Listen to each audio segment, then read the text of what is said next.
இயேசு பண்ண மலை பிரசங்கத்தினுடைய ரெக்கார்ட். இதை வந்து அவர் சொன்ன பிரசங்கத்தை அப்படியே என்ன பண்ணியிருக்காங்க, ரெக்கார்ட் பண்ணி எழுதியிருக்கிறாங்க. இந்த மலை பிரசங்கத்தை பார்த்தீங்கன்னா ரொம்ப இயேசு வந்து அவர் பிரசங்கம் பண்ணும் போதோ ஏதாவது ஒரு காரியத்தை சொல்லி கொடுக்கணும்னு நினைக்கும் போது அவர் என்ன பண்ணுவாருன்னா, ஒரு பரலோக ஒரு சீக்ரெட்டுக்கு ரகசியம், தேங்க்யூ, பரலோக ரகசியத்தை பூமியில் உள்ள ஒரு காரியத்தை வச்சு வெளிப்படுத்துவார்.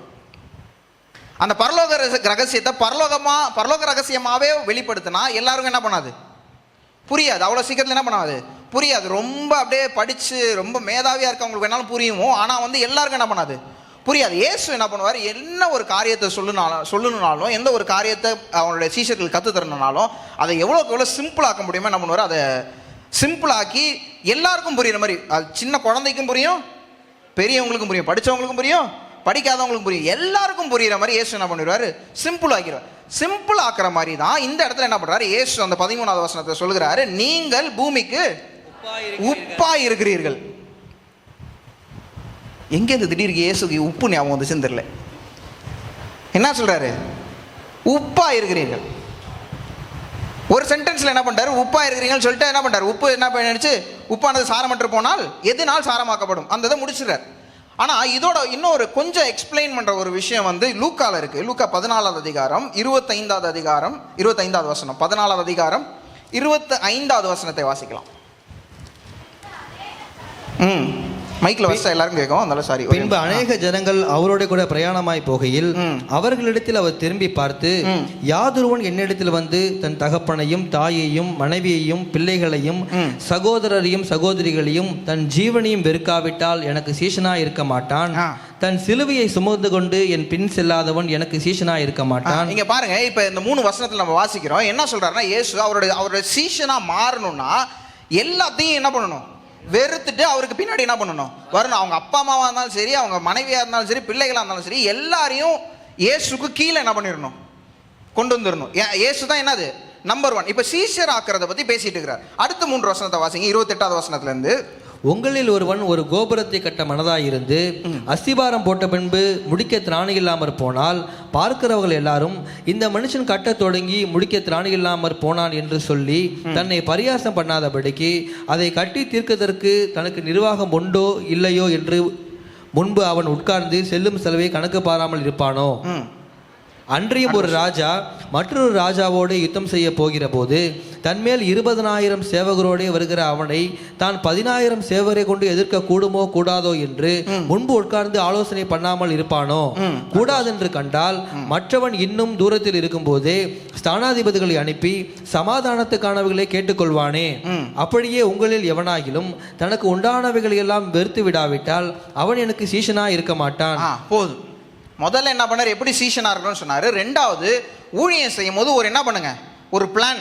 நீங்கள் ஒரு வீடை கட்டுறீங்கன்னா முதல்ல எவ்வளோ ஆகும், எவ்வளோ பட்ஜெட் ஆகும், எவ்வளோ உங்கள்கிட்ட இருக்குது, அதெல்லாம் பிளான் பண்ணாமல் வீட்டை என்ன பண்ணாதீங்க, ஆரம்பிக்காதீங்க. அதே மாதிரி ஒரு தேசத்துக்கு எதிராக போரிடுறீங்கன்னா அந்த தேசத்தை பற்றி முதல்ல என்ன பண்ணுங்க, கற்றுக்கோங்க.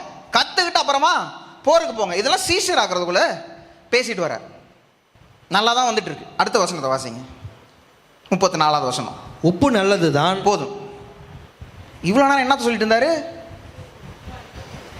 சீஷர் ஆக்கணும்னு சொல்லிட்டு இருந்தாரு. அடுத்து என்ன பண்ணணும், எப்படி இன்னொரு தேசத்துக்கு எதிராக நீங்கள் சண்டை போடும்போது பிளான் பண்ணணும்னு சொல்லிட்டு அடுத்த வார்த்தை என்ன சொல்றாரு, உப்பு நல்லது. எனக்கு திடீர்னு இதை வாசிக்கும் போது எங்கேருந்து எங்கே போனார் ஒரு திடீர். நீங்கள் நல்லா யோசிச்சு பாருங்க, யாராவது உங்கள்கிட்ட பேசிகிட்டே இருக்கிறாங்க, திடீர்னு இப்போ எனக்கு இப்போதைக்கு ஞாபகம் வந்து கிரிக்கெட் தான், கிரிக்கெட்டை பற்றி பேசிகிட்டே இருக்காங்க. பேசிட்டு இருக்கும்போது அந்த பிரியாணி செம்மையாக இருந்துச்சுல அப்படின்னாங்கன்னா என்ன பண்ணுவோம், டேய் எங்கேந்திரா அவங்க மூளை எங்கடா கனெக்ட் ஆச்சு, கேட்போமா கேட்க மாட்டோமா? ஏதோ ஒரு விஷயத்தை பற்றி பேசிகிட்டு இருக்காங்க, ஏதோ ஒரு விஷயத்தை பற்றி பேசிகிட்டு இருக்கிறார். ஆண்டவர் என்ன பண்ணுறாரு, ஒரு சீஷன் ஆக்குறதுக்கு என்னன்னா ஆகணும்னு பேசிகிட்டு இருக்கிறாரு. திடீர்னு என்ன சொல்கிறாரு, உப்பு நல்லது. எனக்கே வந்து ஆண்டவரே உங்கள் மெசேஜில் ஒரு ஒரு ஒரு கனெக்டிவிட்டியே இல்லை, ஒரு இடத்துலேருந்து இன்னொரு இடத்துக்கு ஒழுங்காகவே என்ன பண்ண மாட்டேது, போக மாட்டேது அப்படின்னு சொல்லலாம்னு நினச்சேன். ஆனால் ஆண்டவர் அப்படிலாம் என்ன பண்ண மாட்டார், தப்பு செய்ய மாட்டார், கரெக்டாக தான் சொல்கிறார். இப்போ பாருங்க அந்த வசனத்தை வாசிங்க, உப்பு நல்லது. உப்பு சாரமற்று போனால் எதனால் சாரமாக்கப்படும்? அடுத்த வசனம், அது நிலத்துக்காகிலும் எருவுக்காகிலும் உதவாது, அதை வெளியே கொட்டி போடுவார்கள், கேட்குவதற்கு காதுள்ளவன் கேட்க கடவன் என்றார். இது ஏன் ஆண்டவர் சொல்றாருன்னா, ஒரு சீஷன் ஆகணும்னா அவன் என்னவா மாறணுமா, கரெக்ட் தான். ஏன் இப்படி எல்லாம் முழிக்கிறீங்க? உப்பாக மாற வேண்டும். அதனாலதான் அவர் முதல்ல சொல்றாரு. எங்க சொல்றாரு? மத்தேயுக்கே போயிடலாம். மத்தேயு 5வது அதிகாரம் என்ன சொல்றாரு? நீங்கள் பூமிக்கு உப்பாய் இருக்கிறீர்கள். இது இயேசு சொல்லுகிற நாட்கள்ல பாத்தீங்கன்னா உப்புன்றது அவ்வளோ ஈஸியா கிடைக்கிற ஒரு விஷயம் கிடையாது. இப்போதான் நம்மளுக்கு எங்க போனாலும் என்ன பண்ணலாம், உப்பு டபக்குன்னு வாங்கிட்டு வந்துடலாம். ஆனா இயேசு இருந்த காலங்களில் உப்புன்றது ஒரு லக்ஸுரி தான். ஒரு கொஞ்சம் காசு சொல்லுவாங்க தான் என்ன பண்ணுவாங்க, உப்பை வாங்க முடியும். அந்த நாட்களில் நான் வாசித்தேன், ரோமர் சேவகர்களுக்கு உப்பை வந்து சம்பளமாகவே கொடுப்பாங்களாம். இப்போ ஒரு நாள் வேலை செஞ்சாங்கன்னா அவங்களுக்கு என்ன கொடுப்பாங்க, உப்பை சம்பளமாக கொடுப்பாங்க. அந்த நாட்களில் இது ரொம்ப விலையேறப்பட்டதாக இருந்துச்சு. இப்படி சொல்லும் போது இயேசு சொல்கிறார், நீங்கள் உலகத்திற்கு உப்பா இருங்க, விலையேறப்பட்டதா இருங்க. அது மட்டும் சொல்றது இல்லை, அவர் சொல்லும் போது ஒரு பெரிய ஒரு மீனிங்கை பின்னாடி என்ன பண்ணுறாரு வச்சிருக்கிறேன். நான் உடனே சொல்கிறேன், நீங்கள் அதை இதை கவனிச்சு நம்ம அடுத்து மறுபடியும் வேதத்துக்குள்ள போகிறோம். உப்புன்றது டெய்லி நம்ம என்ன பண்ணுறது, யூஸ் பண்ணுகிற ஒரு விஷயம். உப்பு இல்லாமல் நம்மளால் என்ன பண்ண முடியாது, வாழ முடியாது. சர்க்கரை இல்லாமல் என்ன பண்ணலாம்.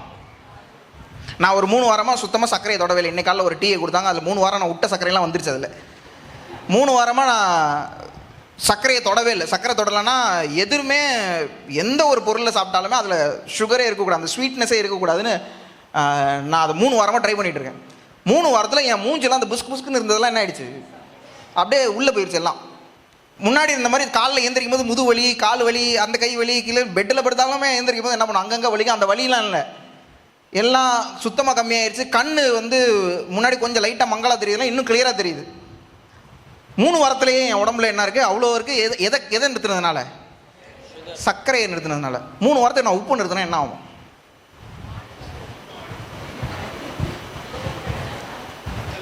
உப்பு இல்லைன்னா நம்மளால என்ன பண்ண முடியாது, வாழ முடியாது. ஏன்னா உப்பு நம்ம உடம்புல உள்ள தண்ணியை நிற்க வைக்கிறது என்னதுதான், உப்பு தான். நம்ம 70% நம்ம என்ன தான் இருக்கோம், தண்ணி. உப்பா இல்லை தண்ணியாக இருக்கும். ஏன் 70% நம்ம என்னவா இருக்கிறோம், தண்ணியாக இருக்கிறோம். அந்த தண்ணியை ரீட்டைன் பண்ணுறதே என்னதுதான், உப்பு தான். அந்த உப்பு இருக்கிறனால தான் நம்ம உடம்புக்குள்ளே தண்ணி இருக்குது. அந்த தண்ணி இருக்கிறனால தான் நம்ம உயிரோடு இருக்கிறோம். அந்த தண்ணி போயிடுச்சுன்னா நம்ம என்ன ஆகும், கருவாடு மாதிரி ஆயிடும், காலியா இருக்கும். இப்ப பாருங்க, சர்க்கரை பார்க்கறது ஒரே மாதிரி தான் இருக்கு. உப்பு என்ன பண்ணுது, ஒரே அந்த பவுடர் சுகர்னு ஒன்று இருக்கு. இந்த சாதாரண சர்க்கரை எடுத்து என்ன பண்ணுவாங்க, மிக்சியில் போட்டு அடிச்சிருவாங்க. உப்பையும் அதையும் பக்கத்தில் வச்சிங்கன்னா யாருக்குமே என்ன பண்ண முடியாது, கண்டுபிடிக்க முடியாது. கொஞ்ச நாளைக்கு முன்னாடி எங்கள் அம்மா ஒரு 2-3 வாரத்துக்கு முன்னாடி தான் எங்கள் அம்மா வந்து டீ போடுறேன்னு எல்லாம் போட்டு டீ தூளை போட்டு பாலை ஊற்றி எல்லாம் பண்ணி கொதிக்க விட்டு உப்பு தூக்கி கொட்டிட்டாங்க. குடிக்க முடியுமா? பரவாயில்ல, போனால் விட்டு ஒரு நாளைக்கு குடிக்க முடியுமா? யாரால உப்பு போட்டு டீயை குடிக்க முடியுமா? முடியாது. ரெண்டுமே ஒரே மாதிரி தான் இருக்குது பார்க்கறதுக்கு. ஆனால் ரெண்டோட கேரக்டரிஸ்டிக்கும் ரொம்ப ரொம்ப வித்தியாசம். ஒன்று உயிரை கொடுக்குது, இன்னொன்று உயிரை எடுக்குது. உண்மையாக சொல்ல போனால் சர்க்கரை என்ன பண்ணுது, உயிரை எடுக்குது. நம்ம சின்ன பிள்ளைங்களுக்கு சின்ன வயசில் நம்ம என்ன பண்ணுறோம், நல்லா அந்த பூஸ்ட் போன் வீட்டா எல்லாத்தையும் அடிச்சு தள்ளுறோம். அதில் போய் பின்னாடி எழுதிருக்குது, எடுத்து பாருங்கள் அதில் எவ்வளோ சுகர் கண்டென்ட் இருக்குன்னு. அது அவங்களுக்கு இப்போ தெரியாது. ஒரு 40 வயசு ஆனோடனே டயபெட்டிக்ஸ் வந்துடும். இப்போல்லாம் டயபெட்டிஸ்ன்றது முன்னாடிலாம் வந்து பணக்கார வியாதியாக இருந்துச்சு. இப்போல்லாம் அப்படிலாம் எல்லாருக்குமே டயபெட்டிஸ் வர ஆரம்பிச்சிருச்சு. இப்போ சுகர் உங்களோட உடம்ப சாவடிக்கும், உப்பு உங்களோட உடம்ப வாழ வைக்கும்.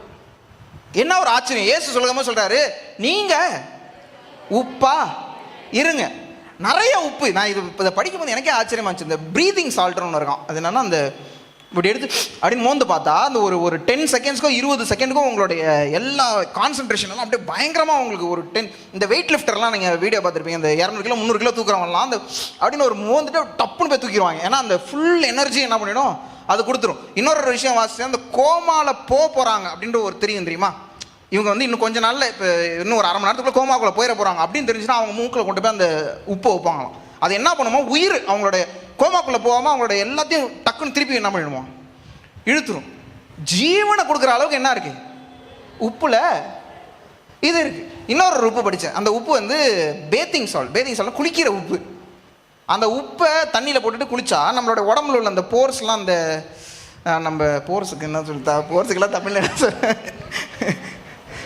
நம்ம தோலில் உள்ள இதெல்லாமே அது ஓப்பன் ஆகி அது என்ன ஆகும்னா, தோல் நல்லா இன்னும் ஃப்ரீயாகும். ஏன்னா நம்ம பகல் ஃபுல்லாக நம்ம மேலே இருக்கிற அழுக்கு எல்லாம் என்ன பண்ணும், அந்த தோல் அந்த இதில் உள்ள இதெல்லாம் போய் அடைச்சிரும்.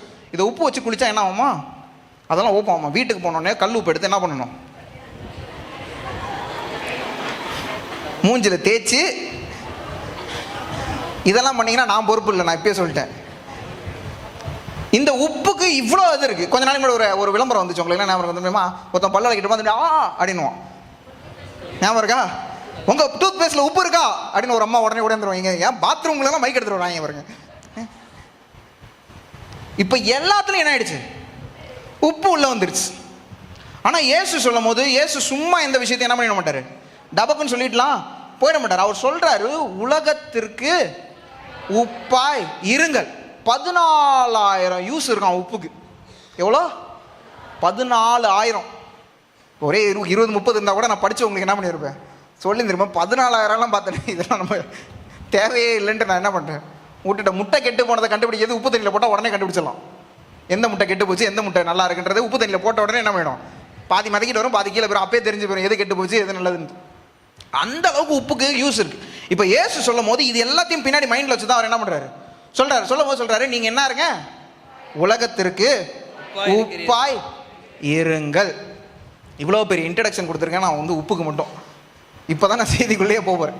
முதல் காரியம், சில இடங்களில் நம்ம உப்பை பயன்படுத்துகிற விதம் வேற மாதிரி இருக்கும், சில இடங்களில் நம்ம உப்பை பயன்படுத்துகிற விதம் வேற மாதிரி இருக்கும். சில இடங்களில் உப்பு கையால் இப்படி கிள்ளி போடுவோம், சில இடங்களில் உப்பு கையால் எடுத்து இப்படி தூவுவோம், சில இடங்களில் டப்பாவே என்ன பண்ணிடுவோம், கொட்டிடுவோம். 3 விதம் நல்லா ஞாபகம் வச்சுக்கோங்க. ஒரு இடத்துல என்ன பண்ணுவோம், இப்படி கிள்ளி போடுவோம், இன்னொரு இடத்துல என்ன பண்ணுவோம், கையால் எடுத்து இப்படி கொட்டுவோம், 3வது இடத்துல டப்பாவோட கொட்டிடும். ஃபர்ஸ்ட் கிள்ளி எடுத்து போடுறது எதில் போடுவோம் சொல்லுங்கள்? குழம்பு வைக்கும் போது அள்ளி போடுவோம். சரி சரி தப்பாக சொல்கிறேன், எனக்கு ஆஃப் பாயில் போடும் போது எடுத்து தூவோம் மேலே. அப்பா கையால் எடுத்து என்ன பண்ணுவோம், தூவும். உப்பு ஒரு முக்கியமான ஒரு விஷயத்தை செய்யும், அதை நல்லா கவனிங்க, அப்போ உங்களுக்கு நல்லா புரியும். உப்பு வந்து நம்ம ஒரு காய்கறி செய்கிறோமோ இல்லை வந்து நம்ம ஒரு கறி செய்கிறோமோ, உப்பை நீங்கள் அது மேலே போட்டால் தான் அந்த கறியோட சுவையே வெளியில் வரும். உப்பு போடாமல் கறியை சாப்பிட்டு பாருங்கள், ஏதாவது சுவை தெரியுமான்ட்டு தெரியாது. ஆனால் உப்பு போட்டு சாப்பிட்டோன்னே என்ன சுவை தெரியும், கறியோட சுவை தெரியும். உப்போட சுவை தெரியும், ஆனால் எது வெளியில் வந்துருச்சு, கறியோட சுவை வெளியே வந்துருச்சு. அப்போ இங்கே ஆண்டவர் சொல்றார், உப்பா இருங்கன்னா என்ன அர்த்தம்னா, உங்களுக்குள்ள நல்ல விஷயங்கள் அடங்கி இருக்கும். நீங்க உலகத்துல உப்பா இருக்கும் போது நீங்க என்ன பண்ணுவீங்க, உங்களோட நல்ல விஷயத்தை பக்கத்துல கொண்டு போகும்போது மற்றவங்களோட நல்ல விஷயம்லாம் என்ன பண்ணும், வெளியே வரும். அதுதான் முதல்ல ஆண்டவர் சொல்ல உப்பாருங்க அப்படின்னு அர்த்தம்னா, நீங்க எந்த இடத்துக்கு போறீங்களோ அந்த இடத்துல கெட்ட விஷயங்கள் இருக்க தான் செய்யும், ஆனா நல்ல விஷயங்களும் என்ன பண்ணும், ஒளிஞ்சு இருக்கும். ஒளிஞ்சு இருக்கிற நல்ல விஷயங்கள் என்ன பண்ணும், நீங்க போகும்போது அந்த நல்ல விஷயங்கள்லாம் என்ன பண்ணும், வெளியே வரணும். நீங்க இருக்கும் போது பக்கத்துல இருக்கிறவங்களோட நல்ல விஷயங்கள் வெளியில வரணும். நான் சொல்றது புரியுதா? நீங்க இருக்கும்போது, உலகத்தின் உப்பா இருக்கிற நீங்கள் இருக்கும்போது உங்க பக்கத்துல உள்ளவங்களோட நல்ல விஷயங்கள்லாம் என்ன பண்ணணும், வெளியே வரணும். இதுல ஒரு கவலையான ஒரு காரியம் என்னன்னா, நம்ம இருக்கும்போது இருக்கிற கேவலமான காரியங்கள் தான் வெளில வருது. நம்ம போன உடனே அந்த இடத்துல அது வரைக்கும் சமாதானமா இருக்கும். எல்லா பிரச்சனையும் நம்ம என்ன பண்றது, போன உடனே ஆரம்பிச்சு விட்டுருது.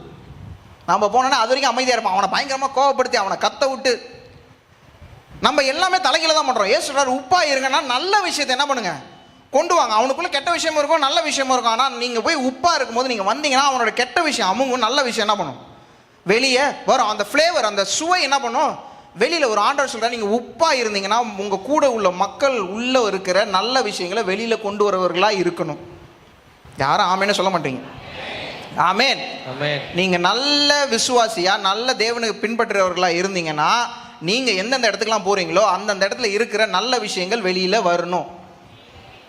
ஒரு 4 பேர் சொல்லியிருக்கீங்க, உங்களுக்கு வந்து செய்தி புரிஞ்சிருக்குன்னு எனக்கு இப்போதான் தெரியுது. ஒரு 4 பேருக்கு புரிஞ்சிருக்கு. நல்ல விஷயங்கள் வெளியில வரணும். ஆமேன், ஆமேன். அடுத்ததாக இது என்னது, தூவுறது. இதில் ஒருத்தன் ஃபேமஸ் ஆகணும், அவங்களுக்கு எல்லாருக்கும் தெரியும். நீங்கள் இப்படின்னு நீங்கள் பார்த்துருப்பீங்க இந்த வீடியோவை. சும்மா எடுத்து தூவுறான், அந்த உப்பு வந்து கையில் அடித்து இப்படி கீழே போகுது. அதை வச்சு ஃபேமஸ் ஆகி ஒரு 50 ஹோட்டல் திறந்துட்டான் இந்த தூவுறது வச்சு. அவனோட அடுத்த விஷயம், அடுத்து என்ன பண்ணுவாங்க, உப்பை எடுத்து தூவுறது. எதுக்கு தூவுறோம்,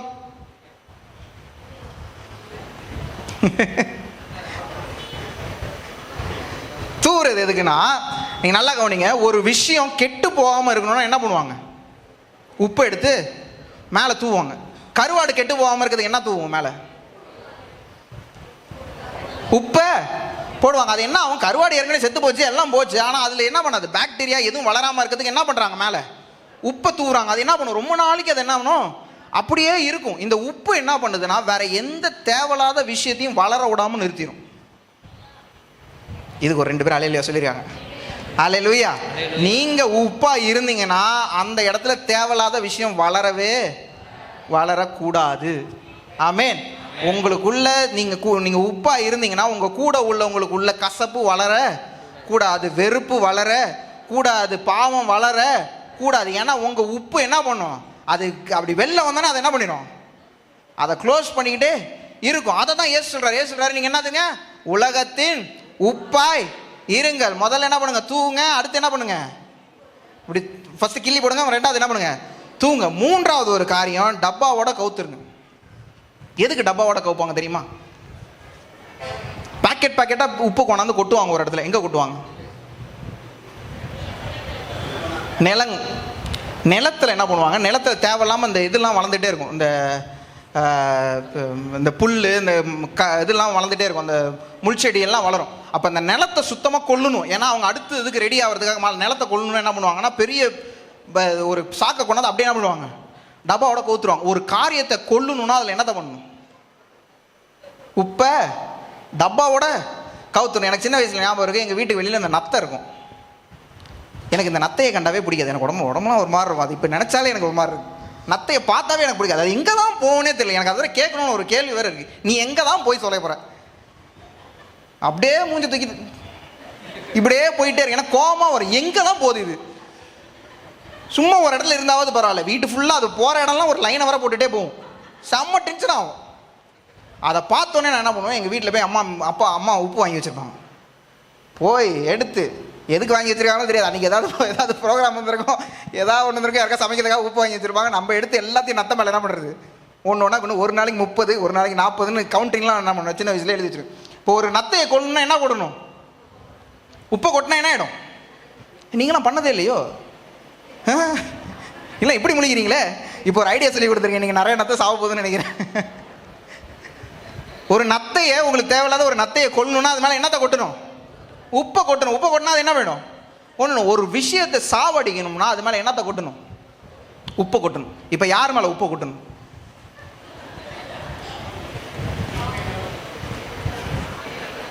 யாருமே நான் எதிர்பார்க்குற பதில சொல்ல மாட்டீங்க. எங்கே திரும்ப உப்பை கொட்டணும்? டப்பாவோட கவுத்து. யார் மேலே கொட்டணும்? என் மேலே இல்லை, உங்கள் மேலே சொல்லுங்கள். என் மேலே நான் கொட்டிக்கிறேன், உங்கள் மேலே சொல்லுங்கள். யார் மேலே கொட்டணும்? உங்களுடைய சுயம் சாவணும்னா என்னத்தை கொட்டணும்? மேலே உப்பை கொட்டணும். நம்ம வெறுக்காவிட்டால் நம்ம தேவனுக்குள்ள என்ன பண்ண மாட்டோம்? ஊழியம் செய்யவே முடியாது. ஊழியம் தேவனுடைய சீஷர்களாக மாறவே முடியாது. நம்மளை கொல்லலைன்னா நம்ம யாரா மாற முடியாது? தேவனுடைய சீஷர்களா மாற முடியாது. உப்போட ஒரு பயங்கரமான ஒரு தன்மை என்னன்னா, அதை எங்கே போடுறீங்களோ அது கரைஞ்சு போயிடும். உப்பு அதுக்கப்புறம் கண்டுபிடிக்க முடியுமா? குழம்புல போட்டு எடுத்துட முடியுமா? நீங்கள் தெரியாமல் சில சமயத்தில் என்ன பண்ணணும்? டப்பா கவுத்தோம். டப்பா மூடி என்ன இருக்காது? மூடி ஒழுங்காக மூடி இருக்காது. டப்பாவோட என்ன பண்ணணும்? உள்ளே போயிடும். அதுக்கப்புறம் அந்த குழம்பை யூஸ் பண்ண முடியுமா? அந்த உப்பு உள்ளேருந்து எடுக்க முடியுமா? எடுக்க முடியாது. ஏன்னா உப்பு என்ன ஆயிடுச்சு? கரைஞ்சிருச்சு. உப்பு இல்லாமல் ஆயிரும். ஒரு காரியத்தை ஆண்டவர் நம்மளை கொண்டு செய்யணும்னு நினைக்கிறாருன்னா நம்ம இல்லாமல் ஆனால் தான் அங்கே ஆரம்பிக்கவே அந்த வேலையை ஆரம்பிக்க முடியும். நம்ம எப்போ கீழே போகிறோமோ அப்போ தான் அவர் உயர்வார். அதனால தான் ஆண்டவர் சொல்கிறார், உலகத்திற்கு உப்பாய் இருங்கள். உலகத்திற்கு உப்பாய் இருங்கள். என்னைக்கு நம்மளுக்கு உள்ள காரியங்களை நம்ம விட்டு கொடுக்குறோமோ, என்னைக்கு நம்மளுக்குள்ள பெருமையோ நம்மளுக்குள்ள தாளந்துகளோ ஆண்டவருடைய கரத்தில் சுத்தமாக கரைச்சிடுறோமோ, அன்னைக்கு தான் நம்மளை ஆண்டவர் என்ன பண்ணுறார்?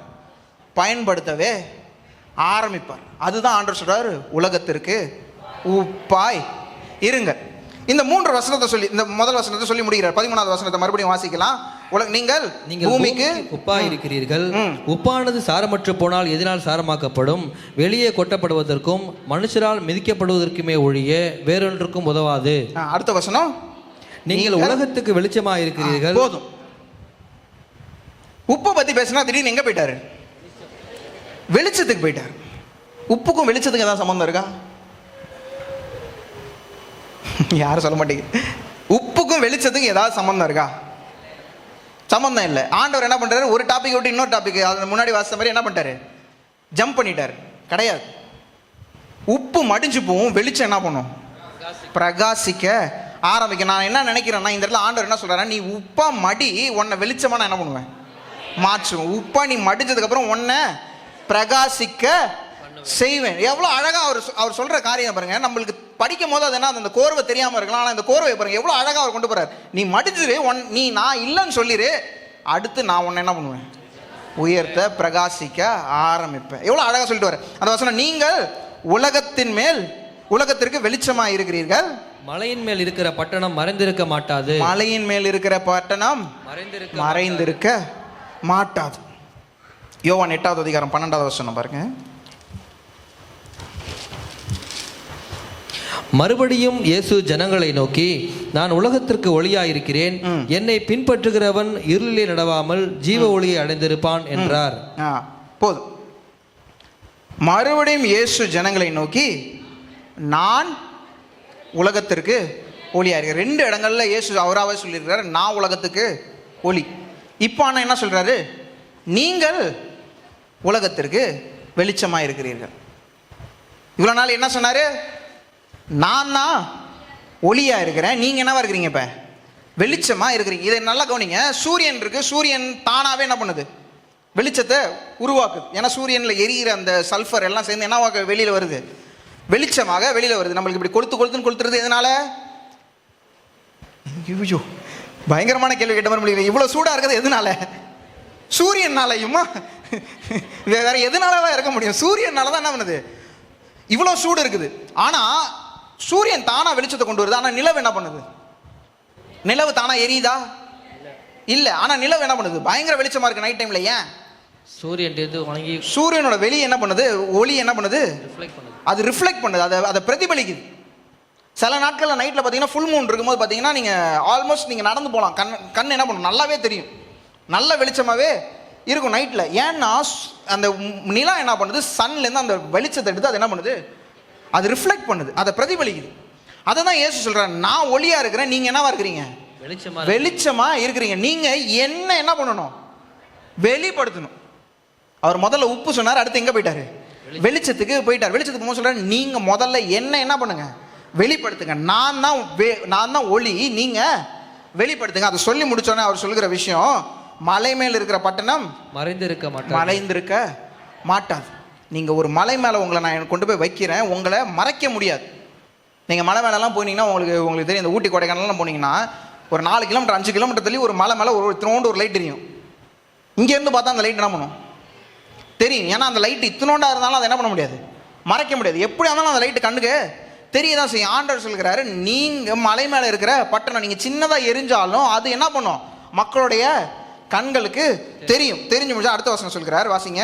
விளக்கை கொளுத்தி மரக்காலால் மூடி வைக்காமல் விளக்கு தண்டின் மேல் வைப்பார்கள், அப்பொழுது அது வீட்டில் உள்ள யாவருக்கும் வெளிச்சம் கொடுக்கும். அது வீட்டில் உள்ள யாவருக்கும் வெளிச்சம் கொடுக்கும்.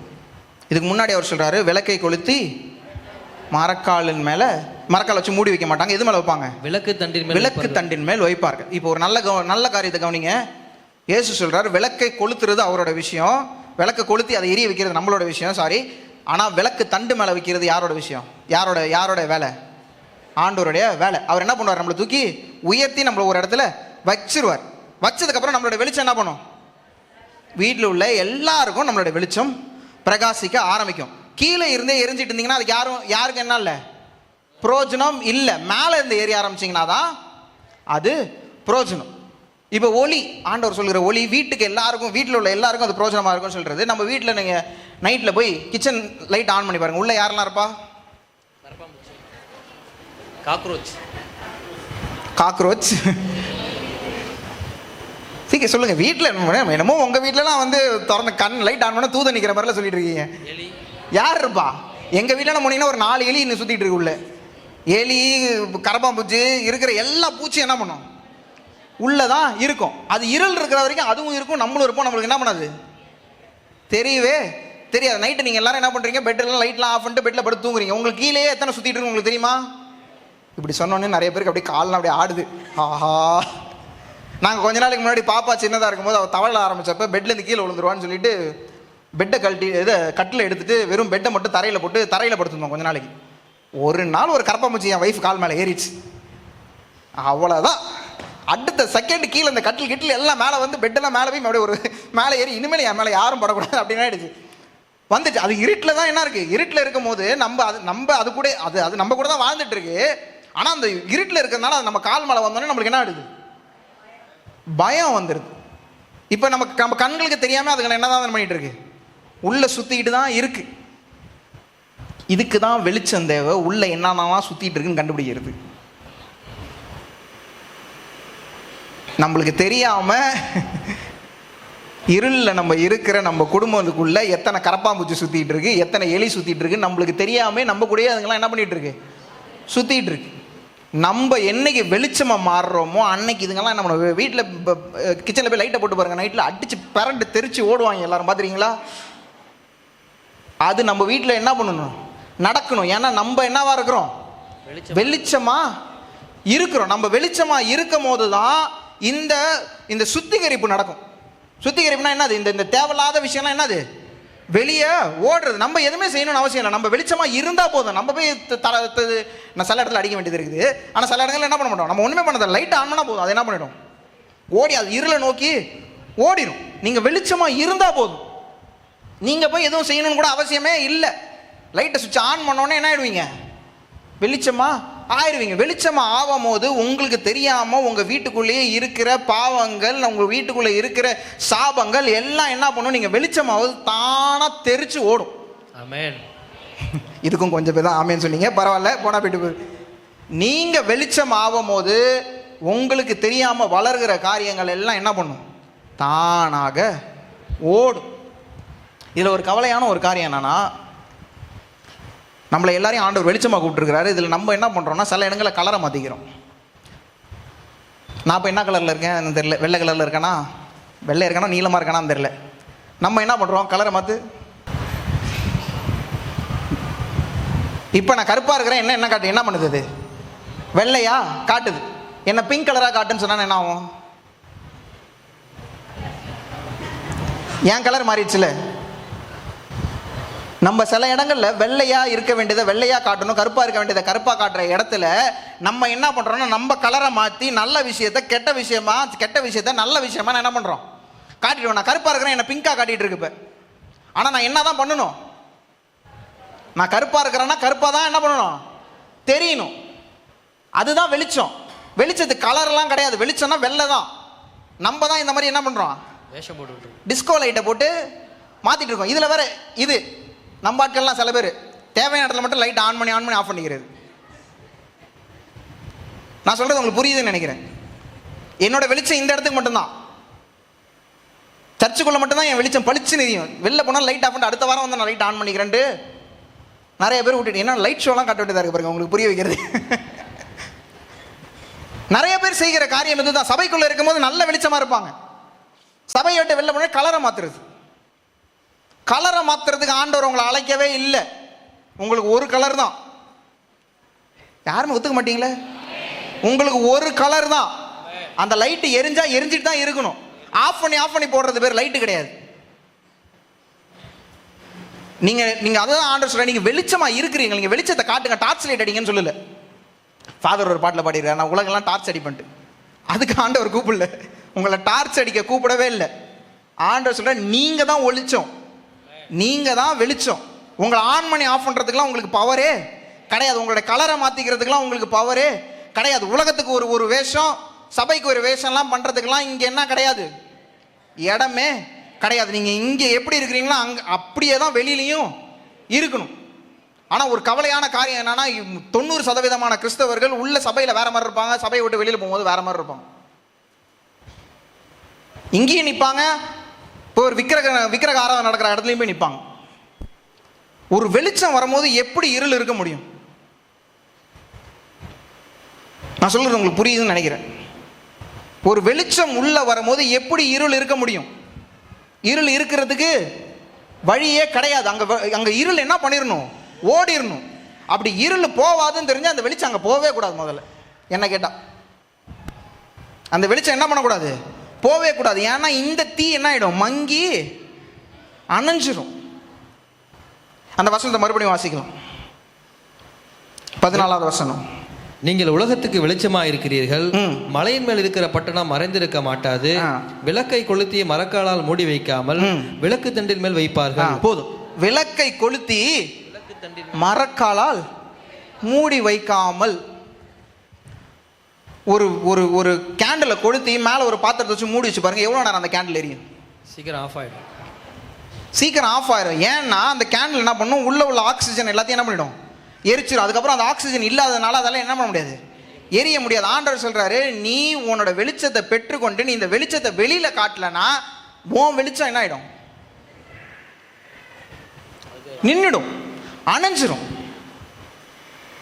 அந்த நாட்களில் வந்து அவர் இயேசு இருந்த நாட்களில் வந்து இந்த மாதிரி லைட்லாம் கிடையாது. அவங்க என்ன தான் யூஸ் பண்ணுவாங்க, அந்த ஒரு திரியை வச்சு ஒரு விளக்கு தான் என்ன பண்ணுவாங்க, யூஸ் பண்ணுவாங்க. அவர் சொல்லுகிற காரியம் அதுதான். அவர் இந்த தூக்கி மூடி வச்சிங்கன்னா அது என்ன பண்ணும், ஒரு 5 நிமிஷத்துக்கு எரியும். என்ன தான் உள்ள எண்ணெய் இருந்தாலும், என்ன தான் எவ்வளோ பெரிய திரி இருந்தாலும், அதுக்கு தேவையான ஆக்சிஜன் இல்லைன்னா என்ன பண்ணும், ஒரு 5 செகண்டுக்கோ ஒரு 10 செகண்டுக்கோ என்ன பண்ணும், எரியும். ஆனால் நின்றுடும். இயேசு சொல்லுகிறாரு, நீ வெளிச்சத்தை வெளியில காட்டலன்னா உன் வெளிச்சம் என்ன வேணும், அணைஞ்சு. நீ வெளியில இருக்க வேண்டிய உன் வெளிச்சம், நீ பெற்றுக்கொண்ட அந்த ரட்சிப்பு வெளியில தெரியணும். நீ கிறிஸ்தவன்றது, இயேசுவை பின்பற்ற அப்படின்றது வெளியில தெரியணும். புதுசா வரவங்க, சர்ச்சுக்கு வரவங்க நிறைய பேர் என்ன பண்ணுவாங்க, கிறிஸ்தவர்கள்ன்றதை வெளியில சொல்ல மாட்டாங்க. அது அது அது அண்டர்ஸ்டாண்டபிள். அது வந்து அவங்களுடைய பாதுகாப்புக்காக சொல்றது. 10 வருஷமா சபையில இருந்து ஞானஸ்தானம் பெற்று இன்னும் வந்து உங்க பக்கத்து வீட்டுக்காரங்க நீங்க கிறிஸ்தவங்கன்னு தெரியலன்னா ஏதோ ஒரு தவறு இருக்குன்னு அர்த்தம். நான் சொல்றது உங்களுக்கு புரியும்னு நினைக்கிறேன். யாரும் சொல்ல மாட்டீங்களே, கொஞ்சம் காரமானோடனே எல்லாரும், உப்பு கொஞ்சம் அதிகமானோடனே எல்லாருக்கும் அப்படின்னு ஆகுது. நான் ஒன்றும் சொல்ல முடியாதுப்பா, இது வேதத்தில் போட்டிருக்குது. நீங்கள் ஏன் மேலே கோச்சிக்கிட்டா நான் ஒன்றும் பண்ண முடியாது. நீங்கள் இயேசு மேலே போய் கோச்சிக்கோங்க. அவர் சொன்னது தான் நான் சொல்லிட்டு இருக்கேன். கவர்மெண்ட்ல காட்டவே மாட்டாங்க, பேரை மாத்துறது என்ன பண்றது இல்லை. ஏன்னா கவர்மெண்ட்ல வர சலுகை என்ன பண்ணிடும், நின்றுடும். கிறிஸ்தவன்ட்டு சைன் போட்டா என்ன ஆயிடும், நின்றுடும். அதனால 30 வருஷத்துக்கு அவங்க என்னவா தான் இருப்பாங்க, அவங்க எதுலேருந்து வந்தாங்களோ அதுவாக தான் இருப்பாங்க. நீங்க ஒரு விஷயத்துக்கு ஆண்டவருக்காக நிக்கலன்னா ஆண்டவர் எப்படி உங்களுக்காக நிற்பார்? இதோட நான் செய்தியை முடிச்சு நான் போயிடலான்னு நினைக்கிறேன். ஒரு விஷயத்துல நம்மளுக்கு தைரியம் இல்லை, உங்களுடைய வெளிச்சத்தை வெளியில காட்டுறதுக்கு உங்களுக்கு தைரியம் இல்லைன்னா, எனக்கு வருகிற இந்த ப்ரமோஷன் வரலனாலும் பரவாயில்ல, போனா போயிட்டு போகுது, நான் ஆண்டவருக்காக நின்னு பாருங்க. அன்னைக்கு நீங்க சீஷர்களா மாறுறீங்க. அன்னைக்கு உங்களை ஆண்டவர் உயர்த்த ஆரம்பிப்பார். ஆண்டவர் நிறைய பேரை உயர்த்தாததுக்கு ஒரே காரணம் என்னன்னா, அவங்க மரக்காலில் போட்டு மூடி தான் என்ன பண்றாங்க, அவங்களுடைய வெளிச்சத்தை வெளியில காட்டுறதே இல்லை. சில பேருக்குலாம் வெக்கம், கிறிஸ்தவன் வெளியில சொல்றதுக்கு வெக்கம். அது எப்படி எனக்கு புரியல. உங்களுக்காக ஜீவனை கொடுத்த ஒரு தேவனை வெளியில வந்து நான் கிறிஸ்தவன், இயேசு எனக்காக மரிச்சாருன்னு வெளியில சொல்றதுக்கு எப்படி வெக்கம் வருதுன்றது எனக்கு ஒரு புரியாத ஒரு விஷயமா இருக்கு. நம்மளுடைய வெளிச்சத்தை வெளியில காட்டலன்னா நம்ம வெளிச்சம் அணைகிறதுக்கு இன்னும் ரொம்ப நாள் இல்லைன்னு அர்த்தம். நல்லா கவனிச்சுக்கோங்க, உங்களோட வெளிச்சம் வெளியில காட்ட ஆரம்பிக்கலன்னா வெளிச்சம் அணைய போகுது. இது வேதம் சொல்லுகிற சத்தியம், நான் சொல்லுகிற சத்தியம் இல்லை. நீங்க ரட்சிக்கப்பட்டது கொஞ்ச நாள் நீங்க மறைவா இருக்கிறது பரவாயில்ல. ஆனா நீங்க உங்க வெளிச்சம் பிரகாசிக்க ஆரம்பிக்கும் போது அந்த வெளிச்சம் என்னதான் பண்ணணும், மேலே வர ஆரம்பிக்கணும். மேலே வர்றதை என்ன பண்ணும், வீட்டில் இருக்கவங்க, உங்களை சுற்றி உள்ளவங்க எல்லாரும் அந்த வெளிச்சத்தை பார்க்க ஆரம்பிப்பாங்க. அந்த வெளிச்சத்தை பார்க்க ஆரம்பிச்சு உங்கள்கிட்ட வந்து கேட்பாங்க, நீ மட்டும் எப்படி இப்படி வெளிச்சமா இருக்கு, நீ மட்டும் எப்படி இப்படி ஆசீர்வாதமா இருக்கிற, உனக்கு மட்டும் எப்படி நல்ல விஷயமா நடந்துட்டே இருக்கு, கேட்க ஆரம்பிப்பாங்க. கேட்க ஆரம்பிக்கிறது தான் உங்களுடைய ஓப்பனிங். நீங்க இயேசுவை பத்தி சொல்றதுக்கான உங்களுடைய தருணம் அதுதான். உங்களுடைய வெளிச்சத்தை பார்த்தா கேட்குவாங்களே, ஒரே ஊர்ல தான் இருக்கிற, ஒரே வேலை தான் செய்யற, உனக்கு மட்டும் எப்படி ஆசீர்வாதமா இருக்கு, எங்களுக்கு ஏன் கிடைக்க மாட்டேது அப்படின்னு கேட்குறாங்கன்னா, அப்பதான் நீங்க என்ன பண்ணணும், உனக்கும் எனக்கும் உள்ள வித்தியாசம் என்னன்னா, நீ இருளில் இருக்க, நான் வெளிச்சத்தில் இருக்கேன்னு சொல்றது தான் உங்களுடைய வேலை. அதுதான் வெளிச்சத்தை வெளியில கொண்டு வருது. வெளிச்சத்தை வெளியில கொண்டு வரும் போது ஆண்டவர் தானாவே நம்மளை என்ன பண்ணுவார், உயர்த்த ஆரம்பிப்பார். அதே வசனம் அடுத்த 15வது வசனம், நியாயப்பிரமாணத்தை ஆனாலும் தீர்க்க தரிசனங்களை ஆனாலும் அழிக்கிறதற்கு வந்தேன் என்று எண்ணிக்கொள்ளாதேயுங்கள், அழிக்கிறதற்கல்ல. சாரி 16 இவ்விதமாய் மனுஷர் உங்கள் நற்கிரியைகளை கண்டு பரலோகத்தில் இருக்கிற உங்கள் பிதாவை மகிமைப்படுத்தும்படி. இப்ப பாருங்க, ஆண்டவர் சொல்கிறாரு, உங்களுடைய நற்கிரியைகளை கண்டு பரலோகத்தில் இருக்கிற பிதாவை மகிமைப்படுத்துவார். நீங்கள் உப்பாக மடிந்து நீங்கள் வெளிச்சமாக நீங்கள் பிரகாசிக்க ஆரம்பிக்கும் போது யாருக்கு மகிமை வருகிறது? பிதாவுக்கு மகிமை வருது. பிதாவை மகிமைப்படுத்தும் போது அவர் அதுக்கப்புறம் எதையுமே நம்மளுக்காக என்ன பண்ண மாட்டார்? நிறுத்தவே மாட்டார். சில விஷயங்களை நிறுத்தி வைப்பார், கொஞ்ச நாள் கழிச்சு கொடுப்பாரு. ஆனால் ஆசீர்வாதங்கள் நம்மளுடைய வாழ்க்கையை முன்னேற்றத்துக்கான, நம்மளுடைய வாழ்க்கையை அடுத்த லெவலுக்கு கொண்டு போகிற காரியத்தை யார் ஆரம்பித்து வச்சிருவா? பிதாவானவர் ஆசீர்வாதத்தை ஆரம்பித்து வச்சிருவார். எப்போ? நம்மளுடைய வெளிச்சம் வெளியில் பிரகாசிக்க ஆரம்பிக்கும் போது தான். சில பேர் பிரகாசிக்கிறதே விடுறதே இல்லை வெளிச்சத்தை. நான் சொன்ன மாதிரி மரக்காலில் போட்டு போட்டு சபைக்கு வந்தால் மட்டும் அந்த கவரை கட்டிடுவாங்க. சபையில் மட்டும் பளிச்சுன்னு எரியுது, அப்படியே எல்லாருக்கு முன்னாடி பயங்கரமாக ஜெபம் பண்ணுறது, பாட்டு பாடுறது, எல்லாம் பண்ணுறது. வெளியில் போனோன்னே நான் கிறிஸ்தவனே இல்லையே. உங்களுடைய வெளிச்சம் நிற்கிறதுக்கு இன்னும் ரொம்ப நாள் இல்லை. இது ரொம்ப கஷ்டமான காரியமாக இருக்கலாம், ஆனால் நான் சொல்ல வேண்டிய காரியமாக இருக்கிறதுனால நான் சொல்ல வேண்டியதாக இருக்குது. நீங்கள் எங்கே படிக்கிறீங்களோ, எங்கே வேலை செய்கிறீங்களோ, எந்த இடத்துல இருக்கிறீங்களோ அந்த இடத்துல உங்கள் வெளிச்சம் பிரகாசிக்கணும். கொஞ்சம் பேர் சொல்ல மாட்டீங்க, பரவாயில்ல. உங்கள் வெளிச்சம் பிரகாசிக்கணும். உங்கள் வெளிச்சத்தை பார்த்து இருளில் இருக்க மக்கள் உங்கள் வெளிச்சத்தை பார்த்து தேடி வருவாங்க. அதனால தான் அவர் ஆண்டவர் சொல்கிறாரு, அவர் நீங்கள் என்ன பண்ணுங்க, மலை மேலே இருக்கிற பட்டணம் மறைந்து இருக்காது. உங்களுக்கு நீங்கள் வெளிச்சம் எரிய வேண்டியது, நீங்கள் எரிய வேண்டியது உங்களுடைய கடமை. உங்களை பார்த்து மக்கள் என்ன பண்ணுவாங்க? வெளிச்சத்தை நோக்கி வருவாங்க. இந்த லைட் ஹவுஸ்னு ஒன்று இருக்குது, எல்லாருக்கும் தெரியும். இல்லை, லைட் ஹவுஸ் இருக்குல்ல காரைக்காலில், எல்லோரும் பார்த்துருக்கீங்களா? லைட் ஹவுஸை பார்த்து இந்த மொழி பிடிக்கிறீங்களே, லைட் ஹவுஸை பார்த்துருக்கீங்க. அந்த லைட் ஹவுஸ் என்ன பண்ணும்? வெளிச்சத்தை காட்டிக்கிட்டே இருக்கும். அதுக்கு ரெண்டு முக்கியமான ஒரு காரியம் இருக்குது. அதை எதுக்கு லைட் ஹவுஸ் வைக்கிறாங்கன்னா அது ரெண்டு முக்கியமான காரியம். ஒன்று, கப்பலுக்கு இந்த இடம் இங்கே இது வந்துருச்சு, தரை வந்துருச்சு, அதனால் இந்த பக்கம் வராதுன்னு காட்டுறதுக்கு ஒரு இது. இன்னொன்று, இந்த பக்கம் வழி இருக்குது, இந்த பக்கத்தில் என்ன பண்ணு போன்னு காட்டுறதுக்கு ரெண்டு விஷயம். ஒன்று என்ன பண்ணுது? தடை பண்ணுது. இந்த இடத்துல கல் இருக்குது, இந்த இடத்துல என்ன பண்ணுது? லைட் ஹவுஸை ஃபஸ்ட்டு கண்டுபிடிக்கும் போது இதனால தான் அவங்க செஞ்சாங்க. இப்போ தான் அதை நம்ம நேவிகேஷனுக்கு எந்தெந்த இடத்துக்கு போகணுன்ற காட்டுறதுக்கு யூஸ் பண்ணுறோம். ஆனால் ஃபஸ்ட்டு கட்டும் போது, லைட் ஹவுஸை கட்டும் போது எதுக்குன்னா, இந்த இடத்துல கல் இருக்குது, இந்த இடம் என்ன இருக்குது, கீழே உனக்கு மேலே தண்ணியாக தெரியுதானா, கீழே என்ன இருக்குது, கல் இருக்குது, மண் இருக்குது. நீ என்ன பண்ணுவோம்? உன் கப்பலை இந்த இடத்துக்கு கொண்டு வந்தீங்கன்னா என்ன பண்ணுவேன்? மாட்டிப்ப. இந்த இடத்துல வராதுன்னு காட்டுறதுக்காக தான் லைட் ஹவுஸ் என்ன பண்ணுவாங்க, கண்டுபிடிச்சாங்க. இது முதல்ல இங்கிலாண்டில் தான் அது செஞ்சாங்க. லைட் ஹவுஸை கண்டுபிடிக்கும் போது முதல்ல காட்டினதுன்னா, இந்த இடம் தப்பு இருக்குது, ஏதோ என்ன இருக்குது, ஒரு கஷ்டமான ஒரு காரியம் இருக்குது, உனக்கு கெடுதல் இருக்குது, இந்த இடத்துக்கு வந்தீங்கன்னா உனக்கு ஒரு அழிவு வருது அப்படின்றத காட்டுறதுக்கு லைட் ஹவுஸை வச்சாங்க. அந்த லைட் அடிக்கும் போது என்ன பண்ணுவோம்? ஐயோ, இந்த இடத்துக்கு என்ன பண்ண முடியாது, போகக்கூடாது, அந்த இடத்துல கல் இருக்குது, கல்லில் போய் அடித்தா என் கப்பல் என்ன பண்ணும்? கவுந்துரும். கப்பல் என்ன பண்ணும்? நாசமாயிரும். நீ வச்சிருக்க எல்லாமே என்ன பண்ணணும்? நாசமாயிரும். அதை காட்டுறதுக்காக தான் என்ன பண்ணாங்க?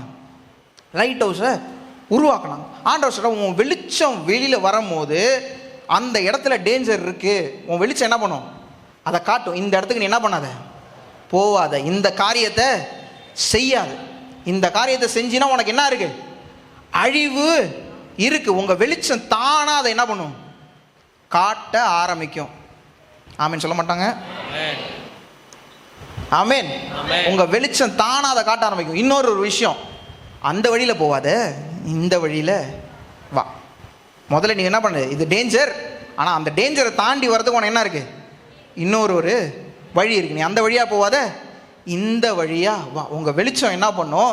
தவறான காரியத்தை நிறுத்தும், கரெக்டான காரியத்தை சொல்லிக் கொடுக்கும். கரெக்டான காரியத்தை, கரெக்டான விஷயத்தை சொல்லிக் கொடுக்கும். ஆண்டவர் அதற்காக தான் உங்களை லைட் ஹவுஸ், அங்கே லைட் ஹவுஸில் உங்களை என்ன பண்ணுறாரு? வெளிச்சமாக இருக்கிறீர்கள்னு சொல்கிறார். நீங்கள் வெளிச்சமாக காட்டிக்கொள்ளுங்க, உங்கள் லைட் எடுத்து அடிங்கலாம் சொல்லலை. ஆண்டவர் சொல்ல உப்பை கொடுங்கன்னு சொல்லலை. உங்களை என்ன உப்பாக இருக்கிறீங்க, நீங்கள் செய்கிற காரியம்தான். நீங்களாவே மாறிடணும், வெளிச்சமாக மாறிடணும், உப்பாக மாறிடணும். நீங்கள் அப்படி மாறும் போது ஆண்டவர் உங்களை கொண்டு பெரிய பெரிய காரியத்தை செய்ய வல்லவராக. அந்த வசனத்தை மறுபடியும் வாசிக்கலாம். இவ்விதமாய் மனுஷர் உங்கள் நற்கிரியைகளை கண்டு பரலோகத்தில் இருக்கிற உங்கள் பிதாவை மகிமைப்படுத்தும்படி உங்கள் வெளிச்சம் அவர்கள் முன்பாக பிரகாசிக்க கடவுது. உங்கள் வெளிச்சம் அவர்களுக்கு முன்பாக பிரகாசிக்க கடவுது. அந்த வெளிச்சம் உங்களுக்கு இல்லை, நீங்களா எரிஞ்சுக்கிட்டு இருக்கிறதுக்காக இல்லை, அது மற்றவங்களுக்கு பிரயோஜனம் உள்ளதாக இருக்கிறதுக்காக தான் ஆண்டவர் நம்மளை என்ன பண்ணிருக்காரு? வெளிச்சம். அதே தான் சேம் இது உப்புக்கும் என்ன சொல்றாரு? நீங்கள் என்ன பண்ண மாட்டீங்க, நீங்கள் கரைஞ்சு போயிருவீங்க, ஆனால் மற்றவங்களுக்கு என்னவா இருப்பீங்க? பிரயோஜனமாக இருப்பீங்க. அதே தான் வெளிச்சத்தை பற்றி சொல்கிற. வெளிச்சம் நீங்கள் எரியிறீங்க, ஆனால் அந்த வெளிச்சம் உங்களுக்கு இல்லை. யாருக்கு? உங்களை சுற்றி உள்ளவங்களுக்கு. நான் முதல்ல சொன்ன மாதிரியே இப்போ கிறிஸ்தவம் என்னவாயிடுச்சுன்னா, இப்போ உப்பாக இருக்க வேண்டிய இடத்துல சர்க்கரையாக இருக்குது. பளிச்சுன்னு வெளிச்சமாக வெள்ளையாக லைட் அடிக்க வேண்டிய இடத்துல என்ன பண்ணிகிட்டு இருக்கு, கலர் கலராக லைட் அடித்து கருப்பாக இருக்கிறத வெள்ளையாக காட்டி, வெள்ளையாக இருக்கிறத கருப்பாக காட்டி ரொம்ப மாறி என்ன இருக்குது, மாறி போயிட்டுருக்கு. ஆண்டவர் சொல்கிற காரியம் அப்படி இல்லை. நீ வெளிச்சமாக இருந்தீங்கன்னா ஒரே லைட்டு தான், உனக்கு ஒரே கலர் தான். சன் என்ன பகல் ஃபுல்லாக வெளிச்சம் கலர் மாறிக்கிட்டா இருக்கு. சூரியன் கலர் மாறுதா? உங்கள் ஊரில் எதாவது மாறுதா? காரைக்கால் அப்படி மாறுற மாதிரி இல்லை. உங்கள் ஊரில் எதாவது மாறுதா கலரு? மத்தியானம் ஆனோடனே கொஞ்சம் மஞ்சள் கலர்லேருந்து மாதிரி பச்சை கலரில் இருக்கா? ஒரே வெளிச்சம் தான். அந்த வெளிச்சம் வரும்போது எல்லாமே ஒரே மாதிரி தான் தெரியும். நான் இன்னைக்கு பார்க்குற கலர் தான் நாளைக்கு என்ன பண்ணும்? கலர் மாறுமா நாளைக்கு? இன்னும் ஒரு வருஷம் கழிச்சு பார்த்தானே எப்படி இருக்கும்? அப்போ தவறு ஒரு வருஷம் கழிச்சு பார்த்தாலும் என்னவா தான் தெரியும்? தவறாக தான் தெரியும். இப்போ பார்த்தாலும் தவறாக தான் தெரியும், நாளைக்கு பார்த்தாலும் தவறாக தான் தெரியும், ஒரு வருஷம் கழிச்சு பார்த்தாலும் தவறாக தான் தெரியும். கொஞ்ச நாள் கழிச்சு இது பரவாயில்ல போனால் போயிட்டு போகுதுலாம் சொல்லவே சொல்லாது. நம்ம கிறிஸ்தவத்தில் இதான் பண்ணிட்டு இருக்கோம். கொஞ்ச நாள் நம்ம சொல்லி சொல்லி பார்ப்போம், சில விஷயம் கேட்கலாம், சரி போ. இதுக்கெல்லாம் ஆண்டவர் நம்மளை அழைக்கவே இல்லை. ஆண்டவர் சொல்கிறார், நீங்கள் இருக்கிறத இருக்கிற மாதிரி என்ன பண்ணணும், சொல்லணும். தப்புனா தப்பு, கரெக்டுனா கரெக்டு. கலர் மாற்றுற விஷயமே நம்மளுக்கு நடக்கக்கூடாது. எனக்கு காலில் அடிபட்டுருக்குன்னு வச்சுக்கோங்க, காலில் ரத்தம் வருது. நான் உப்பு போடுவேன்னா சர்க்கரையை போடுவேண்ணா? ரொம்ப யோசிக்கிற மாதிரி இருக்கு. என்ன போடலாம் சொல்லுங்கள்? நீங்கள் நிறைய டாக்டர்ஸ்லாம் இருப்பீங்க, இங்கே நர்ஸ்லாம். என்ன போடலாம்? உப்பு போடலாம். சர்க்கரையை போட்டால் என்ன பண்ணும்? ஒன்றுமே பண்ணாது, நல்லா தான் இருக்கும்ல. சர்க்கரையை போட்டோன்னே என்ன பண்ணும்? ஒன்றுமே பண்ணாது. ஆனால் உப்பு போட்டால் என்ன பண்ணும்? ஜில்லுன்னு இருக்கும், எரியும். அந்த நிமிஷத்துக்கு என்ன இருக்கும், எனக்கு பயங்கர கஷ்டமாக இருக்கும், எரியும், கோபம் வரும், எல்லாம் நடக்கும். ஆனால் அந்த உப்பு என்ன பண்ணுது, உள்ள தேவையில்லாத எல்லா கிருமியும் அழிக்குது. நம்மளுக்கு கஷ்டமாக தான் இருக்குது, ஆனால் நம்மளுக்கு நம்மளுடைய காலை அது என்ன பண்ணிகிட்டு இருக்கு, காப்பாற்றிட்டு இருக்கு. அதே நான் சர்க்கரையை போட்டு பாருங்கள், அதில் என்ன பண்ணும், வந்து போய் ஏதாவது பூச்சி கீச்சி வந்து உட்காந்துச்சு வச்சுக்கோங்க, முடிஞ்சு போச்சு. செப்டிக் ஆச்சுன்னா என் கால் போயிடும். சில நேரத்தில் கால் போகாது, ஆளே போயிடுவாங்க. ஏன்னா அந்த செப்டிக் என்ன பண்ணிடும், உடம்பு ஃபுல்லாக பரவிடும். சர்க்கரையை போடும்போது என்ன தான் இருக்கும், போடும்போது ஒன்றுமே தெரியாது, நல்லா தான் இருக்கும். உப்பு போடும்போது எரிய தான் செய்யும், கோவம் வரும், எல்லாம் பண்ணும். சர்ச்சில் நிறைய நேரத்தில் உப்பை தூக்கி அல்ல வேண்டியது, தூக்கி எரிய வேண்டியதாக இருக்குது. போடும்போது கஷ்டமாக தான் இருக்கும், ஆனால் அது உங்களுடைய வாழ்க்கையை காப்பாற்றிடும். யாரும் ஒத்துக்க மாட்டீங்க, பரவாயில்ல. ஆமேன். உங்களுடைய வாழ்க்கையை காப்பாற்றுறதுக்கு இதுதான் தேவை, உப்பு தான் தேவை. அந்த உப்பை தான் உங்களையும் என்னையும் ஆண்டவர் கூப்பிடுறார். அந்த வெளிச்சமாக தான் ஆண்டவர் உங்களையும் என்னையும் கொடுக்குறார். இன்னும் ரெண்டு காரியத்தை சொல்லி நான் முடிக்க போகிறேன். 13வது வசனத்தை மறுபடியும் வாசிக்கலாம். நீங்கள் பூமிக்கு உப்பாய் இருக்கிறீர்கள். நீங்கள் பூமிக்கு உப்பாய் இருக்கிறீர்கள். பூமிக்கு உப்பாய் இருக்கிறீர்கள். எதுக்கு உப்பா இருக்கிறீங்க? பூமிக்கு. பூமிக்கு உப்பா இருக்கிறீர்கள். அடுத்த வசனம், உப்பானது சாரம். 14வது வசனம், நீங்கள் உலகத்துக்கு வெளிச்சமாய் இருக்கிறீர்கள். நீங்கள் உலகத்திற்கு வெளிச்சமாய் இருக்கிறீர்கள். சபைக்குள்ள ஆண்டவர் இருக்கிறார், இயேசு இருக்கிறார், அவரோட வெளிச்சத்தை நம்ம பார்க்குறோம். ஆனால் எல்லாரும் சபைக்குள்ள வந்து இயேசுவோட வெளிச்சத்தை பார்க்கறது இல்லை. அவங்க பார்க்குற ஒரே வெளிச்சம் யாராக தான் இருப்பாங்க. வெளியில் உள்ளவங்க பார்க்குற ஒரே வெளிச்சம் யாரு சொல்லுங்க? நான். நீங்க பார்க்குற அவங்க வெளியில் உள்ளவங்க, வெளியில் உள்ள அவிவிசுவாசிங்க, இருளில் இருக்கிறவங்க பார்க்குற ஒரே வெளிச்சம் யாரு? நான். சொல்லுங்க, நம்பன்னு சொல்லாதீங்க. நான் உங்களை பார்த்து தான் அவங்க இயேசு எப்படி இருப்பாருன்னு கற்றுக்குறாங்க. இப்போ நீங்கள் ஒரு கேள்வி கேளுங்க, உங்களை பார்த்து அப்படின்னு, உன்னை பார்த்தா இயேசுவை பார்க்குற மாதிரி இருக்கா?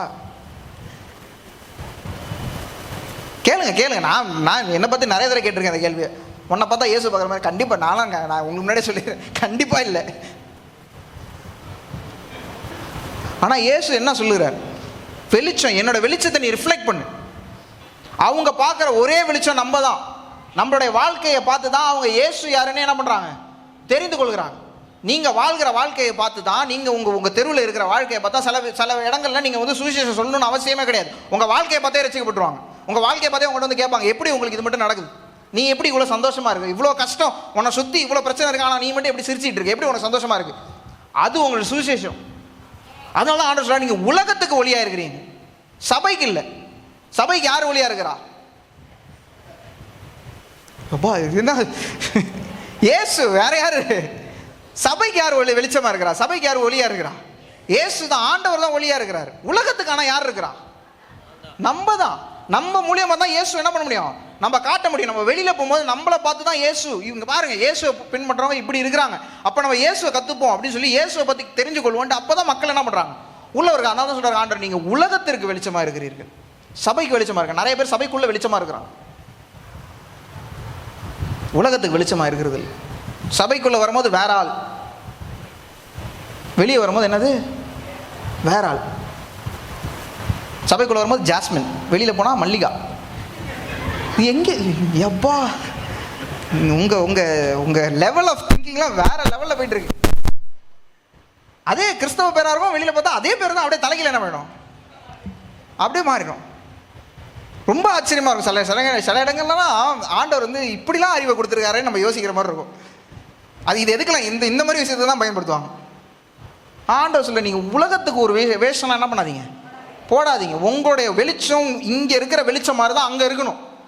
இயேசு கிட்ட இருக்கிற வெளிச்சம் தான் உங்கள் வாழ்க்கையில் இருக்கணும். அதை பார்த்து தான் இயேசு நிறைய மக்களுடைய வாழ்க்கையை தொடுவார், அவங்களோட பாவங்களை மன்னிப்பார், அவங்களுடைய ரட்சிப்பை உங்கள் மூலியமாக தான் என்ன பண்ணுவார், கொண்டு வருவார். அதை கொண்டு வரும் போது ஆண்டவருக்கு பிதாவுக்கு மகிமை உண்டாகும். அந்த மகிமை உண்டாகிறதுக்கு யார் காரணமா இருக்கணும், நான் காரணமா இருக்கணும். எல்லாரும் சொல்லுங்க, நான் காரணமா இருக்கணும்.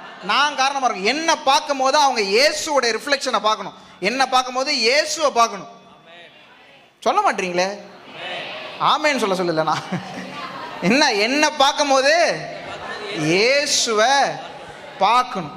இதனால தான் ஆண்டவர் சொல்கிறார் மறுபடியும், நீங்கள் உப்பாக இருக்கிறீங்க, நீங்கள் வெளிச்சமாக இருக்கிறீங்க. ரெண்டு விஷயமுமே ரொம்ப முக்கியமான விஷயம். இயேசு சும்மாலாம் எதையும் சொல்லிட்டு அப்படியே ஒரு வார்த்தையில் சொல்லிட்டு போகிறவரில்ல, அதில் பயங்கரமான டீப் மீனிங் இருக்கிறதுனால தான் அவர் சொல்லிட்டு போகிறார். நீங்கள் முதல்ல மடியுங்க, நீங்கள் மடியும் போது உங்களை நான் என்ன பண்ணுவேன், உங்களை வெளிச்சமாக்குவோம். அந்த வெளிச்சம் என்ன பண்ணும், தானாக எல்லாருக்கும் பரவ ஆரம்பிக்கும். நீங்கள் பரவ ஆரம்பிக்க உங்களை கொண்டு ஆண்டவர் பெரிய காரியத்தை செய்வார். உங்களை கொண்டு பெரிய காரியத்தை செய்யும் போது நிறைய பேர் ரட்சிக்கப்படுவாங்க. ஆமென். எத்தனை பேர் அதை விசுவாசிக்கிறீங்க? அப்படியே ஏஞ்சி நிற்கலாமா ஒரு நிமிஷம்?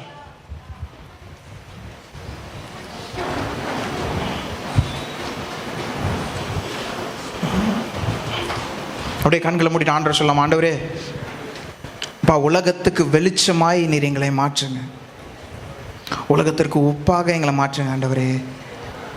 சொல்லுங்கள், உண்மையாக சொல்லுங்களேன் ஆண்டவரே. எங்களை பார்க்கும்போது ஆண்டவரே, எங்களை மற்றவர்கள் கவனிக்கும் போது ஆண்டவரே, உம்முடைய கிரியைகளை பார்க்க ஆண்டவரே, உம்முடைய குணாதிசயங்களை பார்க்க ஆண்டவரே, நீர் அவர்களை நாங்கள் ரிஃப்ளெக்ட் பண்ணுறவர்களாக ஆண்டவரே, இயேசுவை ரிஃப்ளெக்ட் பண்ணுறவர்களாக நீர் எங்களுடைய வாழ்க்கையை மாற்றும்படியாக நாங்கள் ஜெபிக்கிறோம் ஆண்டவரே.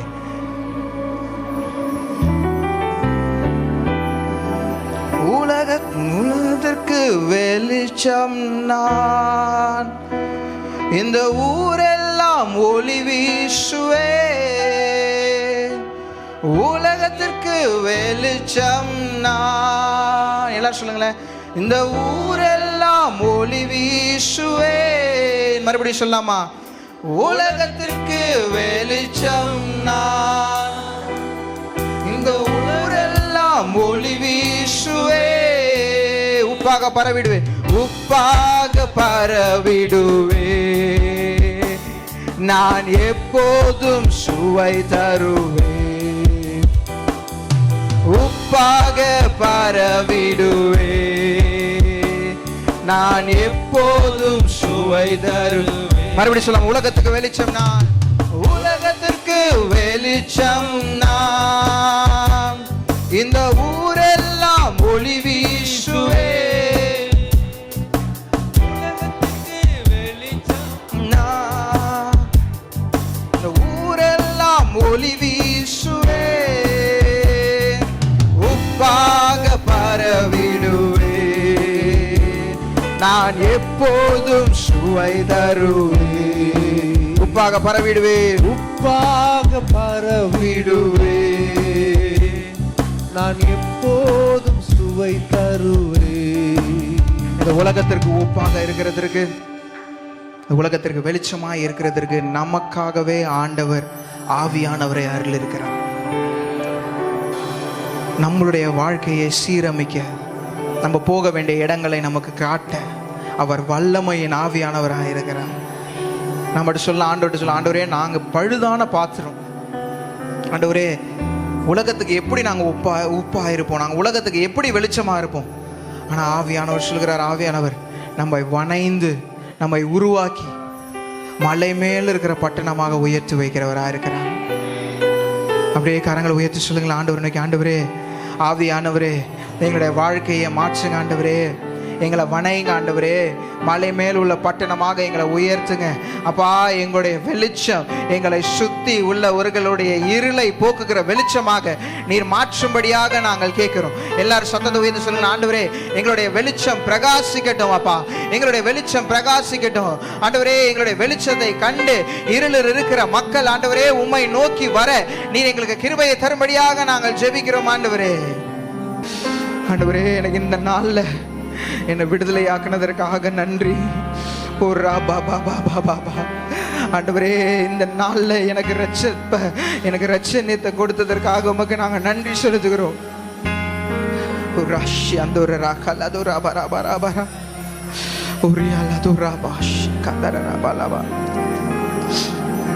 ஆண்டவர் ஒரு விஷயத்தை நம்மகிட்ட இருந்து எதிர்பார்க்கிறார். உப்பா மடிய நீங்க தயாரா? எனக்காக உங்களை தாழ்த்தி ஆண்டவர் வெளிப்படுத்த உப்பாக மடி என்ன நீங்க இருக்கிற இடமே தெரியாம போகிறதுக்கு கொடுக்க நீங்க தயாரா? ஆண்டவர் கேட்கிறார். என்னைக்கு நீங்க அதை செய்கிறீங்களோ அன்னைக்கு ஆண்டவர் உங்களை உயர்த்த விரும்புகிறார். அவர் உயர்த்த வல்லவராக இருக்கிறார். என் கூட சொல்லுகிறவங்களை கரங்களை உயர்த்த சொல்லுங்க, ஆண்டவரே உமக்காக மடிய நான் தயார். உண்மையாக அர்ப்பணிங்களா ஆண்டவருக்கு நேராக, ஆண்டவருடைய சமூகத்தில் சொல்லுங்க, ஆண்டவரே உப்பாக நாங்க மடிய நான் தயார் ஆண்டவரே. என்னுடைய சுயம் மடியட்டும் ஆண்டவரே அப்பா, எனக்கு இருக்கிற பெருமை எல்லாம் மடியட்டும் ஆண்டவரே அப்பா. என்னுடைய சொத்து சுகம் எல்லாம் எனக்கு பெருமை இல்லை ஆண்டவரே,